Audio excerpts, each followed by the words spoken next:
आदरणीय डाइरेक्टर साहब राम रमित राणा जुनको निर्देशनमा हजुरको एकजना कलाकार अब हाम्रो चाहिँ गोविन्द प्रभात भन्ने साहित्यकर्तीको चाहिँ चिनारी छ हाम्रो माझमा उहाँको केन्द्रीय बाँकी सम्पूर्ण हामी विद्यालय परिवार अभिभावक र विद्यालयका भाइ बहिनीहरूको संयुक्त प्रयासमा हामीले यो चाहिँ स्वीकार भन्ने स्पेसल्ली विशेष के भन्दा यो सामाजिक सचेतनाको आधारलाई लिएर र एउटा चाहिँ अभिभावक र विद्यार्थी माझमा कस्तो किसिमको वातावरण हुनुपर्ने हुन्छ साहित्यमा लाग्छ यो यहाँको यो मुभी मैले हेर्न पाएको छैन मनिटर गर्नुसँग मौका हेर्नु छु र त्यसरी हामीलाई पाठ सिकाउँदैछ र यसबाट हामीले धेरै कुरो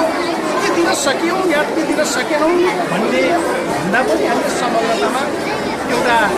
विद्यालयको एउटा जमल हाम्रा चाहिँ साना साना भाइ बहिनीहरूको एउटा जमलको लागि लिएर चाहिँ हामीले एउटा गुरु र चेला बिचको सम्बन्ध अभिभावक र विद्यार्थी अर्थात् उहाँहरूको चाहिँ बच्चा बच्चीमा एउटा डिस्क्रिमिनेसन गर्दाखेरि विविध गर्दाखेरि कस्तो किसिमको रिएक्सन हुँदो रहेछ बालबालिकामा भन्ने कुरालाई लिएर महान हस्तीज्यू तथा प्रतिभावान बाल कलाकार भाइ अशोक दर्जी र उहाँलाई यहाँसम्म पुर्याउन प्रमुख योगदान गर्नुभएका आदरणीय व्यक्तित्व र आजको यस